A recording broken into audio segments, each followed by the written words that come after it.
আমার বিবেক মানতেছে না, আমার চোখে দেখা মানতেছে না। আমি 14 বছর আগে ফিলিস্তিন দেখছি। আমি তো দেখি খলিলের কবর, ওইখানে বোম ফাটে কি করে?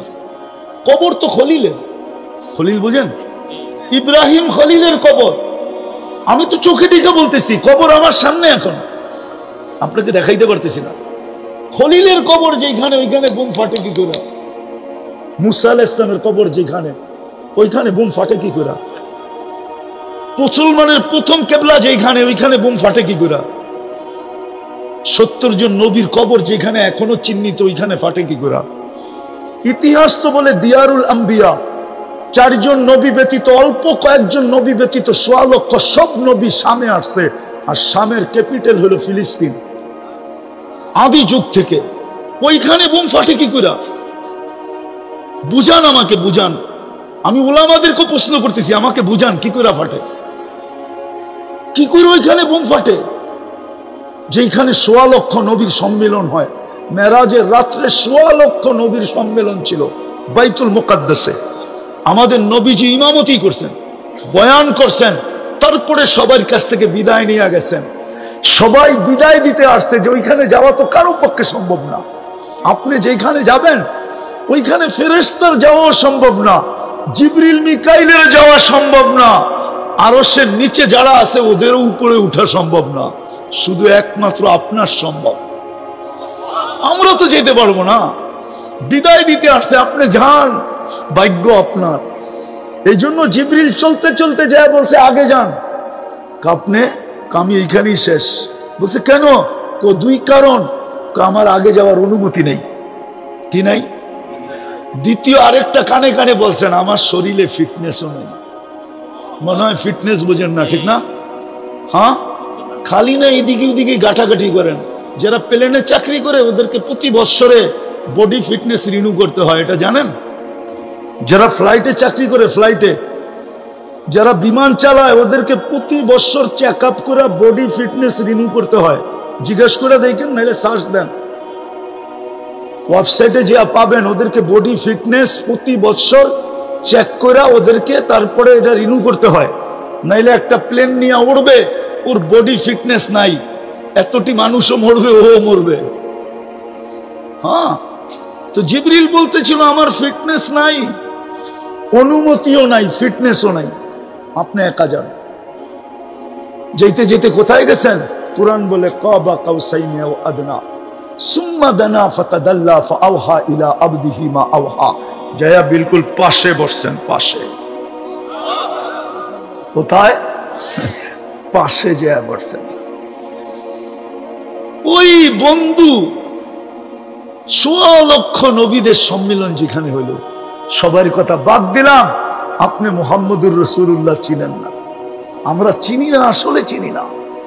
যদি চিনতাম আর মুহাম্মদুর রাসূলুল্লাহর দামান যদি ধরতাম, আর ওনার গোলাম যদি এই উম্মত হইতো, ওনার রঙে যদি রঙিন হইতো, কসম খোদার, রব্বে কাবার কসম, একজনের উপরে আঙ্গুল উঠাইতে দেরি, আকাশ থেকে সাহায্য আসতে দেরি হতো না।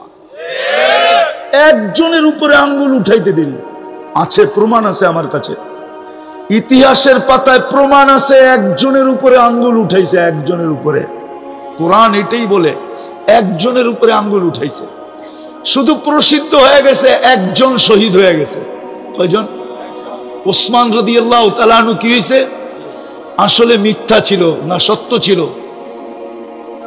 হ্যাঁ, মিথ্যা ছিল না, মুনাফিক ছড়ায় দিছে, ওসমান শহীদ।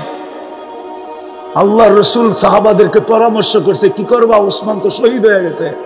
বলছে রক্তের বদলা নিয়ে তারপরে যাব। বলছে মুখে বললে হবে না, তাহলে কি করতে হবে? বলে জান দেওয়ার বায়াত করতে পারবা? বলে পারবো না। তো পারবো না কেন? হাত বাড়ান। তো বায়াতে রেজওয়ান চলতেছে, ভালো মতে ভালো মতে বায়াতে রেজওয়ান চলতেছে, বায়াতে রেজওয়ান চলতে চলতে চলতে চলতে গাছের নিচে, ওই গাছ এখনো আছে, বায়াতে রেজওয়ান চলতেছে। চলতে চলতে যখন সবার বায়াত শেষ, তো উপর থেকে আয়াত আসতেছে, ইয়াদুল্লাহি ফাওকা আইদিকুম আল্লাহ বলে তোমরা একদিকে গেলে গা, আমি একদিকে থেকে করবোটা কি? আল্লাহ আপনি বলে দেন না এটা মিথ্যা, আমি আর একা থেকে করবো কি? আমিও তোমাদের সাথে। মনে হয় বুঝাইতে পারিনি। আল্লাহ বুঝাইছে কিয়ামতের সকাল পর্যন্ত এটাই উসুল। আমার বন্ধুর যদি হয়ে যাও, এই জন্যই তো কবি বলছেন क्या वफा तूने मोहम्मद से तो हम तेरे हैं, क्या वफा तूने मोहम्मद से। আমি তো যুবকদেরকে এটাই বলি, আরে হইতে যদি চাও মডেল, তাহলে নবীর গোলাম হিসাবে মডেল হও। হইতেই যদি চাও ফেমাস, তো নবীর গোলাম হিসাবে ফেমাস হও। হইতেই যাও যদি আপডেট, তাহলে নবীর গোলাম হিসাবে আপডেট হও। হইতেই যদি চাও ডিজিটাল, তাহলে নবীর গোলাম হিসাবে ডিজিটাল হও। যদি হইতে চাও সুপার ডিজিটাল, তো নবীর গোলাম হিসাবে হও। দেখো না জমিন তোমাকে সেলুট দেয় কি করে।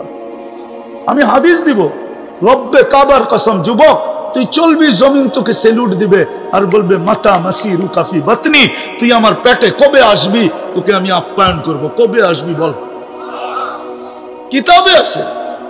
জমিন তোমাকে সেলুট দিবে, আর ফেরেশতা তো দিবেই দিবে।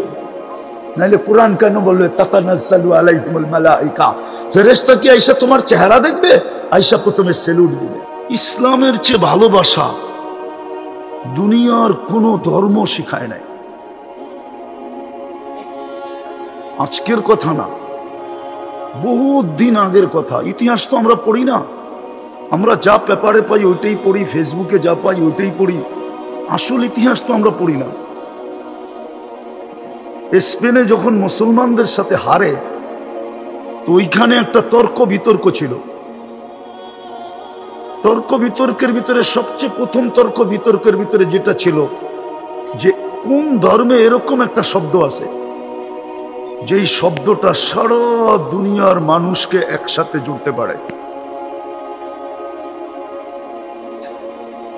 সারা দুনিয়ার কোন ধর্ম আনতে পারে না, কিন্তু আল্লাহর রসুলের একটা হাদিস আছে। আল্লাহর রসুলের একটা হাদিস আছে, লাম তাদখুলুল জান্নাতা হাত্তা তুমিনু, তুমি জান্নাতে যেতে পারবে না যতক্ষণ পর্যন্ত মুমিন না ভাববে।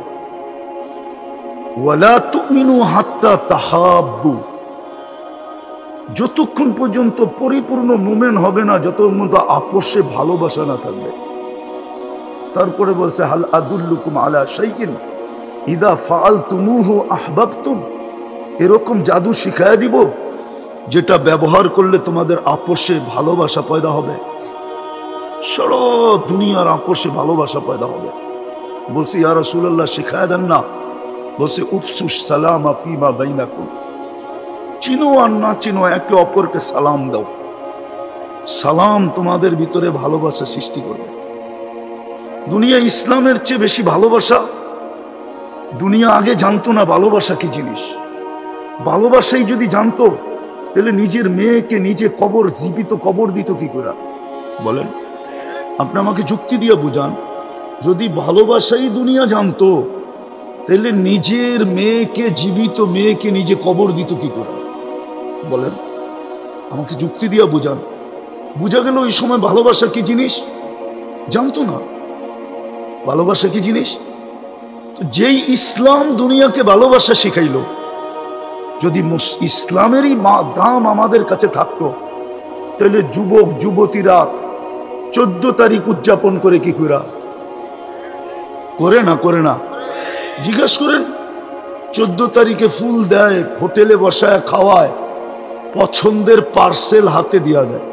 জিজ্ঞাসা করে তোমার বাবা কি পছন্দ করে, তোমার মা কি পছন্দ করে, ভাই বোন কি পছন্দ করে। জিজ্ঞাসা করেন যুবকদেরকে। বাপের গলায় পাড়া দিয়া পয়সা নিয়ে পার্সেল দেয়, যেন মেয়ে লেখা দেয় আই ডট ডট ইউ, আমি তোকে ভালোবাসি, শুধু এতটুক নেওয়ার জন্য, আদায় করার জন্য।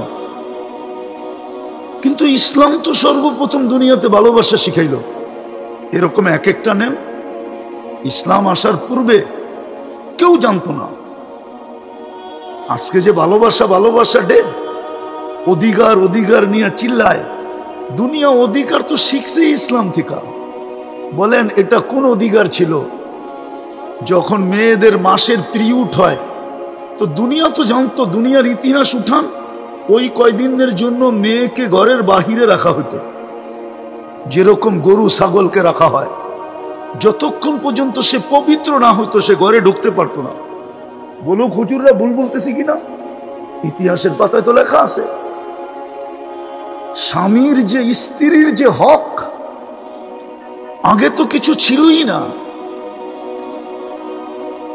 ইসলাম আইসা শিখাইছে। তো আমি যেটা বুঝাইতেছিলাম যে নিজেকে মুসলমান ভাবে, মুসলমান যে আমি মুসলিম, আর যে ভাবে না, স্বীকার করে না, তার জন্য আমার কোনো আলোচনা নাই।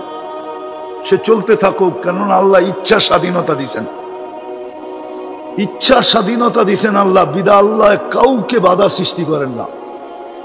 ইচ্ছা স্বাধীনতা যদি না দিতেন তাহলে আল্লাহ কিন্তু আল্লাহ, আল্লাহ কিন্তু প্রমাণ দিছেন আল্লাহ কেমন আল্লাহ। তা আল্লাহ বলছে উনজুর ইলা সামাই ওয়া ইরতিফাইহা, আকাশটা দেখ একটু, তারাউনাহু বিগাইরি আমাত, তুই কোথাও খুঁটি পাবি না।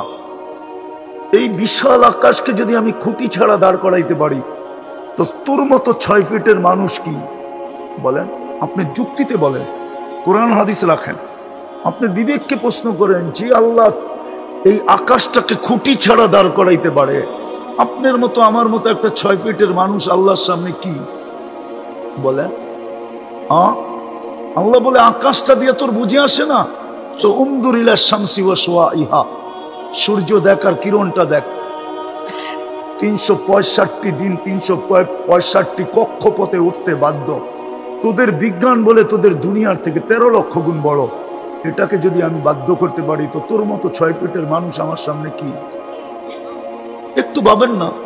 আল্লাহ বলে এটাও যদি বুঝে না আসে, তো উনজুর ইলাল বিহারি ওয়া আমওয়াজিহা, সমুদ্র দেখ আর তরঙ্গমালা দেখ।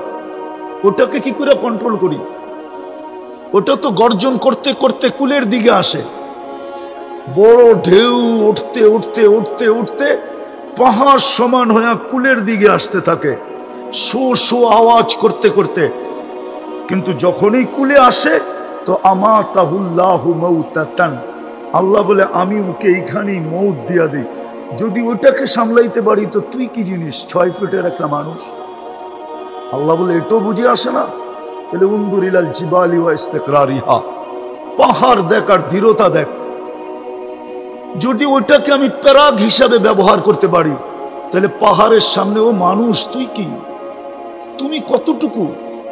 পাহাড়ের তুলনায় তোমার পার্সেন্টেজ কতটুকু? বলেন একটা দেহের পার্সেন্টেজ কতটুকু? আল্লাহ বলে তোমাকে সামলানো কোনো ব্যাপার না।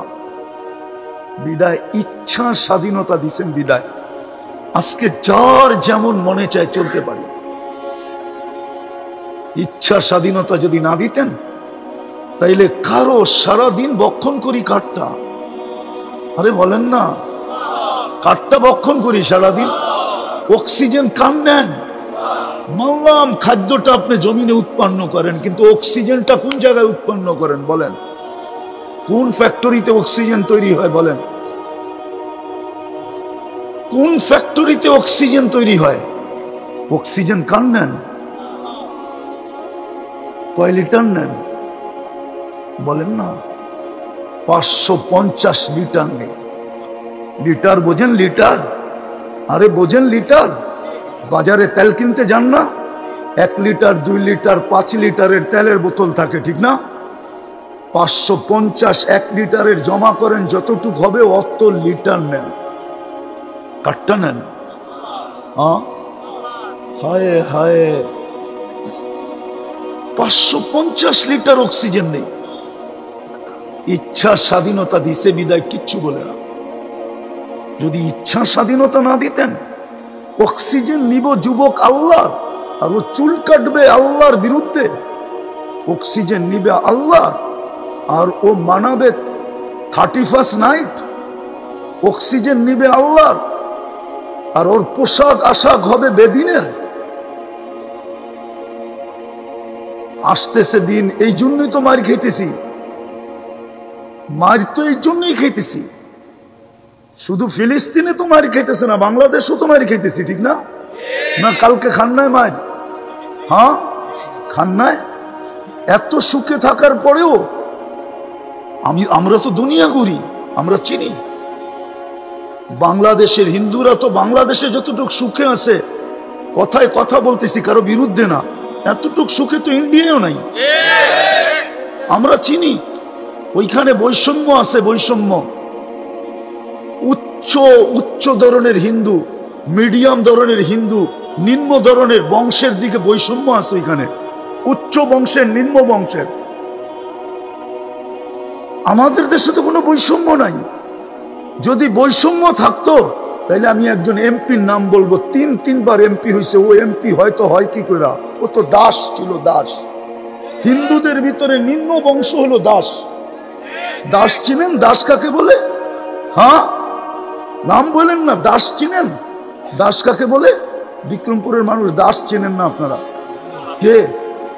আরে না, হিন্দুদের দাস ভিন্ন। হিন্দুদের ভিতরে দাস বলে যারা মাছ ধরে, ওরা। ও তিনবার করে কি করে বাংলাদেশের সংসদ সদস্য হয়? ইন্ডিয়ার চেয়ে তো ভালো অবস্থা এখানে থাকে। তারপরও তো যা গটার কইটা গেছে, এটা আমার আলোচনার বিষয় না, শুধু মনে উঠলো এই জন্য বলতেছি। দুর্দশার শিকার আজকে কেন আমরা? তো যেটা বলতেছিলাম, আল্লাহ ইচ্ছা স্বাধীনতা দিছে বিদায় 24 ঘন্টা ভোগ করে কার? আল্লাহটা ভোগ করবে আর ও চুল কাটবে আল্লাহর বিরুদ্ধে।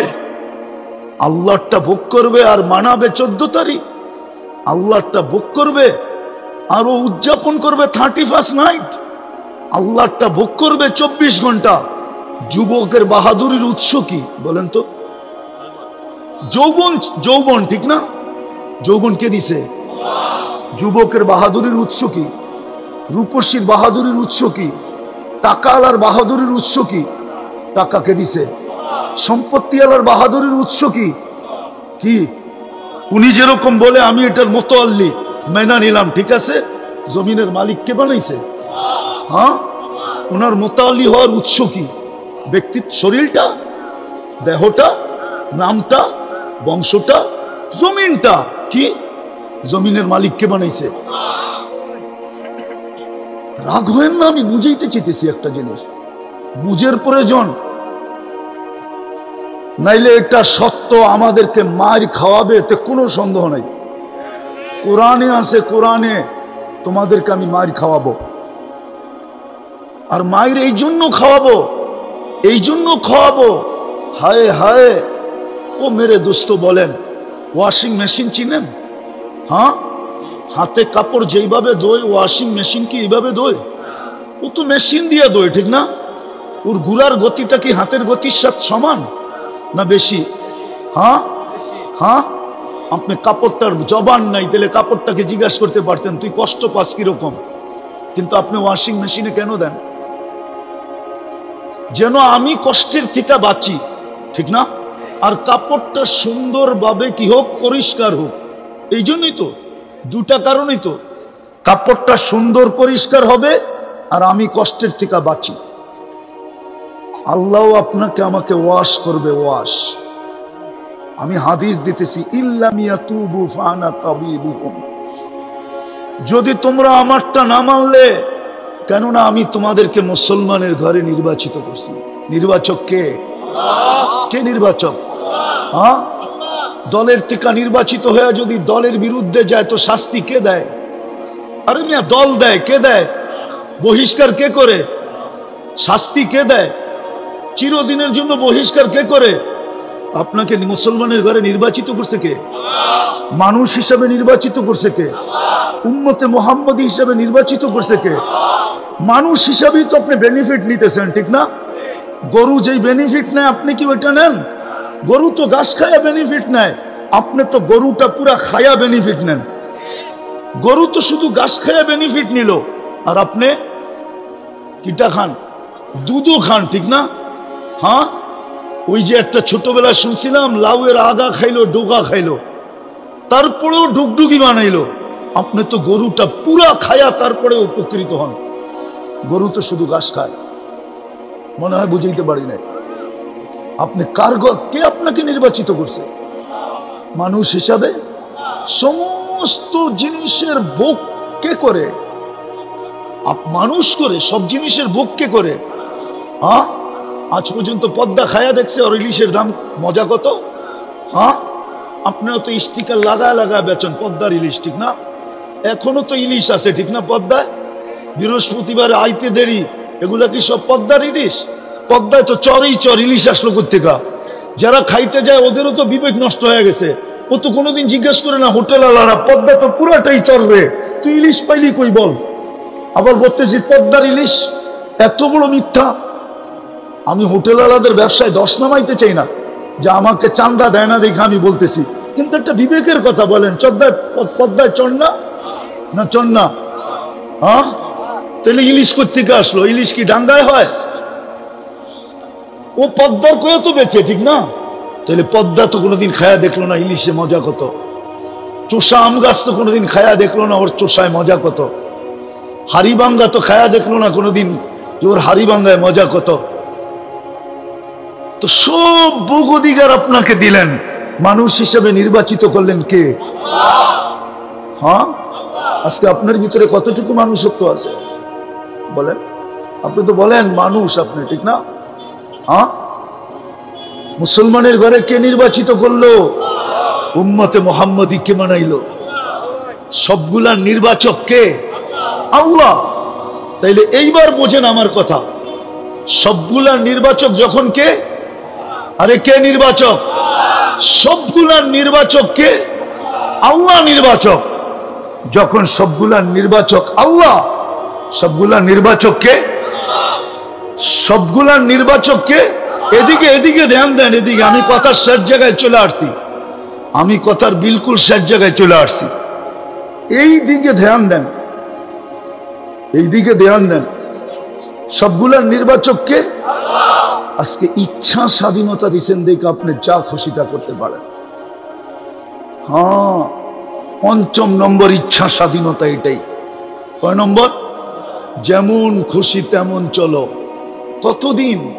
যতদিন কণ্ঠনালীতে রুনা আসে, এতদিন কিচ্ছু বলবে না। এই জন্যই তো যুবককে কিচ্ছু বলে না, এই জন্যই তো নারীকে কিচ্ছু বলে না। ও বেপরদা চলতেছে, আল্লাহ কিচ্ছু বলে না। নাইলে অস্তিত্ব কে দিল? আল্লাহ।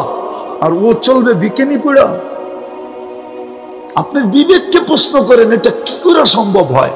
যার হাতে হায়াত ইউহি, যার হাতে মউত ওয়া ইউমিতু, যার হাতে মউত, যার হাতে হায়াত, সে আপনাকে এই সুযোগ দেয় কি করে? বোঝা গেল প্রথম কথায় চলে যায়, যে নিজেকে মুসলমান ভাবে। আবারও ভালো মতে বোঝেন, যে নিজেকে মুসলমান ভাবে, নিজেকে মুসলমান ভাবে, তার একটা কাজ প্রথমে, কেননা ইসলামকে ধরে রেখা আল্লাহর কাছে যেতে হবে। ইসলামকে হারায় না, ইসলামকে ধরে রেখা। বোঝেন নাই? ইসলামকে ধরে রেখা আল্লাহর কাছে যেতে হবে। এই জন্যই কোরআন শুনাইতেছে, ওয়ালা তামুতুন্না ইল্লা ওয়া আনতুম মুসলিমুন। ইসলামকে ধরে রেখা তোমাকে কবর পর্যন্ত পৌঁছতে হবে। কেননা সিলেকশন আমাদের পক্ষ থেকে, তোমার পক্ষ থেকে না। মানুষ হিসাবে সিলেকশন কার পক্ষ থেকে? কার পক্ষ থেকে? মুসলমান হিসাবে, উম্মতে মুহাম্মদী হিসাবে। বেনিফিট দেখানোর সময় নেই আমার, নাহলে আমি আপনাকে দেখাইতে পারতাম যে আপনি বেনিফিট কতটুকু পাইলেন। মানুষ হিসাবে এতটুকুই দেখাই, শ্রেষ্ঠত্বের মুকুট পাইলেন।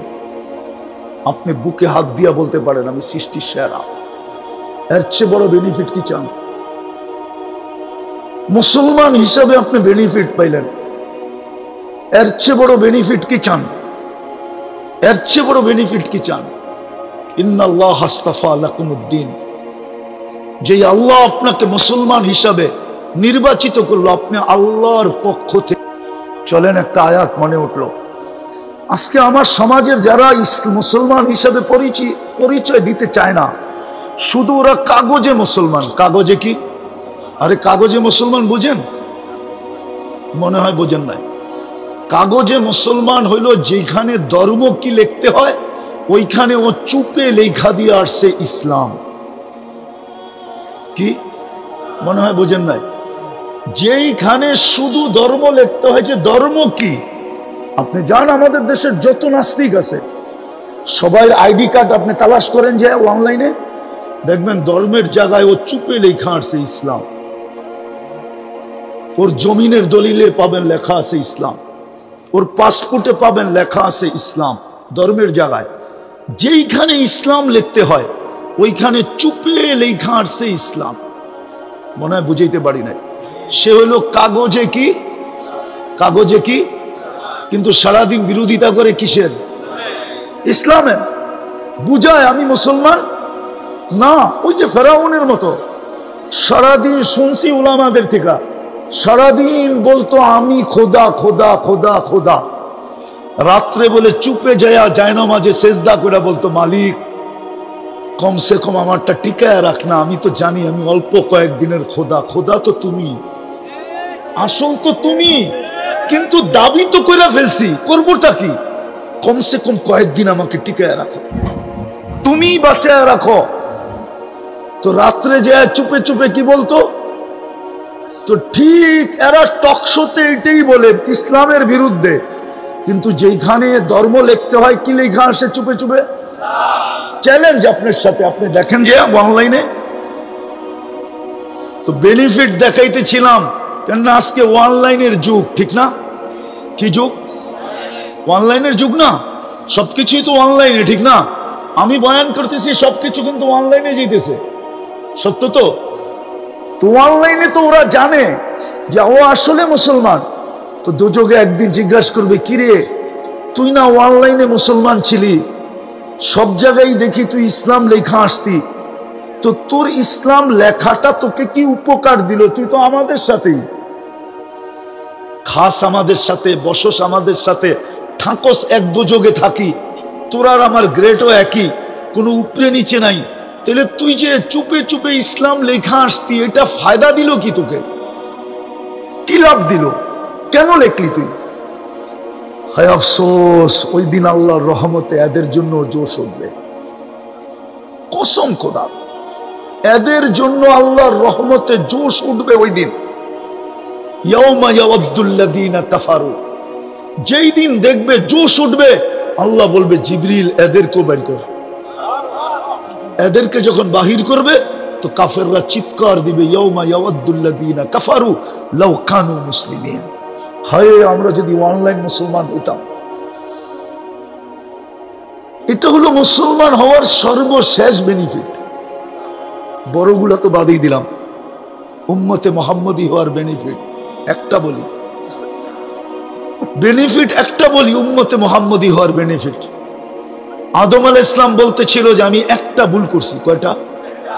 আমি ভুল করতে দেরি, আমাকে জান্নাত থেকে বাহির করতে দেরি করেন নাই। বলুক উলামা, দেরি করছেন কি করেন নাই? আল্লাহ দেরি করেন নাই, বসে ফখরুজ বাহির হয়ে যাও, ফখরুজা দুজনে যাও, একজন না, জামাই বউ দুইজনে বেরো।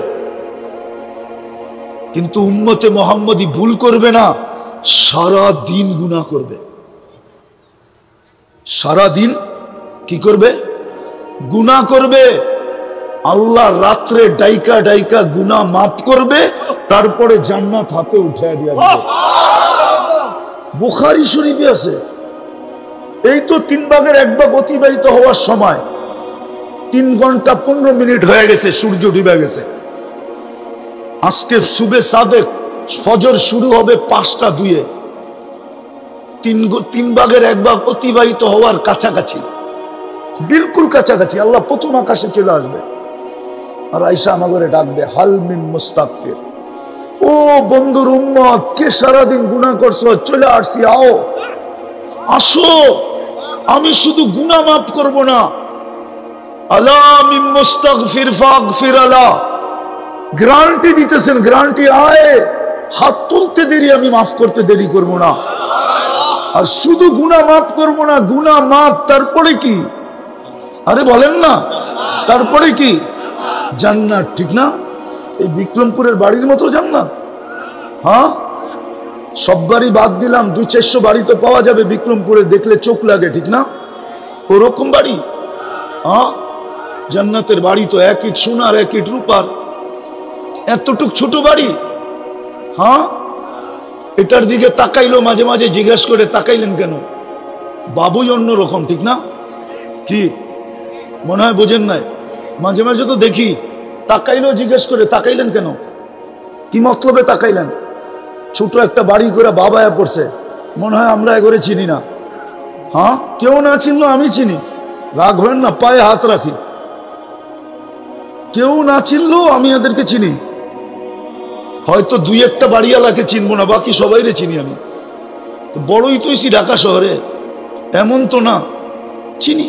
সামান্য একটা বাড়ির মালিক হইয়া জান্নাতের ছোট বাড়ি তো এই দুনিয়ার 10 গুণ বড় হবে।